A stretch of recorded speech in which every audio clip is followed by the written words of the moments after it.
ಕನ್ನಡ ಕಥೆಗಳು. ಕಥೆ ಹೆಸರು ಅಯ್ಯ ಮತ್ತು ನೆರಳು. ಜೀವನದಲ್ಲಿ ನಾವು ಕೆಲವೊಮ್ಮೆ ನಮ್ಮದೇ ನೆರಳನ್ನು ಹಿಡಿಲಿಕ್ಕೆ ಓಡ್ತಿರ್ತೇವೆ.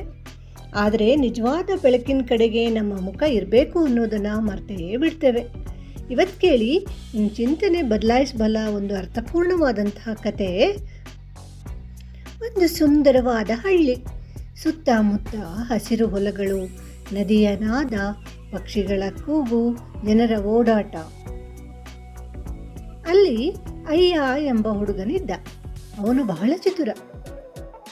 ಆದರೆ ಯಾವಾಗಲೂ ಯಾವುದೋ ಒಂದು ಅಸಮಾಧಾನ ಅವನನ್ನು ಕಾಡ್ತಾನೇ ಇರ್ತಿತ್ತು. ಯಾವಾಗಲೂ ಚಡಪಡಿಸ್ತಿದ್ದ. ಏನೋ ಅಸಮಾಧಾನದಿಂದ ಸಂತೋಷವಾಗಿಯೇ ಇರ್ತಿರ್ಲಿಲ್ಲ ಅವನು.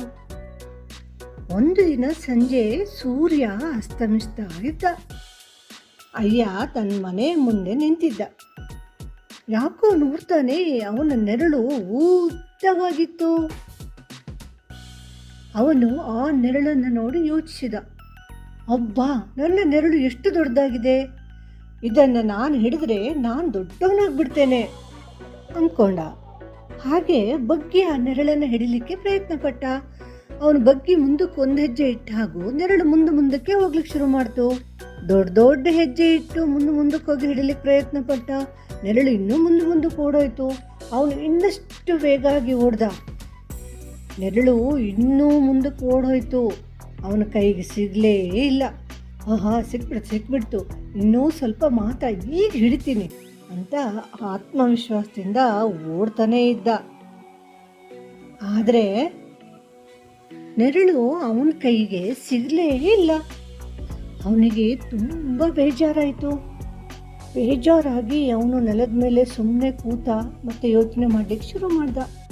ನಾನು ಇಷ್ಟು ಪ್ರಯತ್ನಿಸಿದ್ರು ಯಾಕೆ ನೆರಳನ್ನ ಹಿಡಿಲಿಕ್ಕೆ ಆಗ್ತಾ ಇಲ್ಲ, ಯಾಕೆ ನನ್ನ ಕೈಲಿ ಸಾಧ್ಯ ಆಗ್ತಾ ಇಲ್ಲ ಅಂತ ಯೋಚಿಸಿ ಕಣ್ಣೀರು ಹಾಕ್ಲಿಕ್ಕೆ ಶುರು ಮಾಡಿಬಿಟ್ಟ.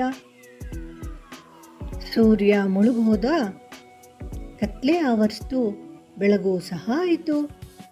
ಆವಾಗ ಸೂರ್ಯನ ಬೆಳಕು ಪುನಃ ಬಂತು. ಮತ್ತೆ ತನ್ನ ನೆರಳನ್ನು ಹುಡುಕ್ಲಿಕ್ಕೆ ಶುರು ಮಾಡ್ದ. ಕೈಗೆ ಸಿಗಲೇ ಇಲ್ಲ.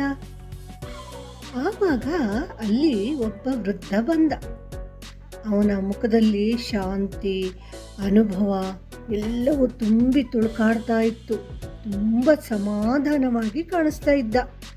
ಅಳ್ತಾ ಕೂತಿದ್ದಂಥ ಅಯ್ಯನನ್ನು ನೋಡಿ ಕೇಳ್ದ, ಮಗು, ಯಾಕೆ ಅಳ್ತಿದೀಯಾ? ಅಯ್ಯ ಹೇಳ್ದ, ನಾನು ನನ್ನ ನೆರಳನ್ನು ಹಿಡಿಯಲು ಓಡ್ತಿದ್ದೀನಿ, ಆದರೆ ಅದು ನನಗೆ ಸಿಗ್ತಾನೇ ಇಲ್ಲ. ಆಗ ವೃದ್ಧ ಸ್ವಲ್ಪ ನಕ್ಕು ಹೇಳ್ದ, ನೀನು ತಪ್ಪು ದಿಕ್ಕಿನಲ್ಲಿ ಓಡ್ತಿದ್ದೀಯಾ ಮಗು. ಅಯ್ಯ ಕೇಳ್ದ ಆಶ್ಚರ್ಯದಿಂದ, ಏನು ಹಾಗಂದ್ರೆ ಅದಕ್ಕೆ ಏನು ಅರ್ಥ?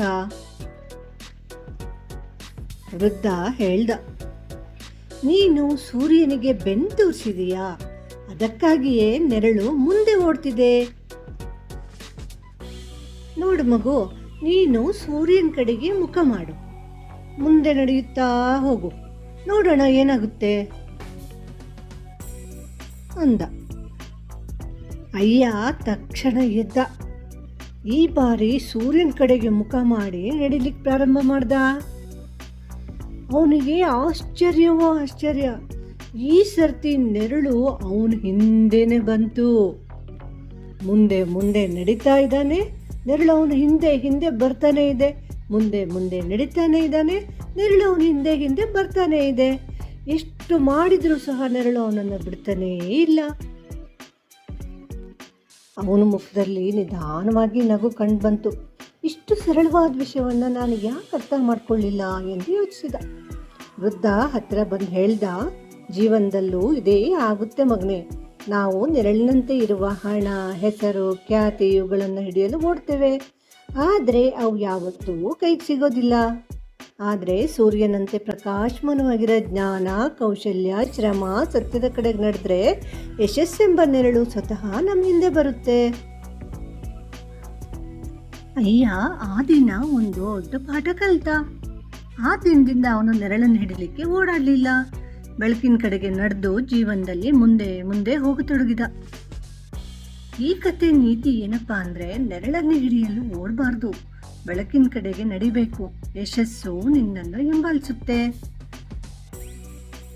ನಿಮ್ಮ ಜೀವನದಲ್ಲಿ ನೀವು ಏನನ್ನು ಹಿಂಬಾಲಿಸ್ತಿದ್ದೀರಾ? ನೆರಳ ಅಥವಾ ಬೆಳಕ? ಈ ಕತೆ ನಿಮ್ಗೆ ಇಷ್ಟ ಆದರೆ ಇನ್ನಷ್ಟು ಕತೆಗಳಿಗೋಸ್ಕರ ಚಾನಲನ್ನು ಸಬ್ಸ್ಕ್ರೈಬ್ ಮಾಡ್ಕೊಳ್ಳಿ, ವಿಡಿಯೋವನ್ನು ಶೇರ್ ಮಾಡಿ, ಲೈಕ್ ಮಾಡಿ. ನಮಸ್ಕಾರ.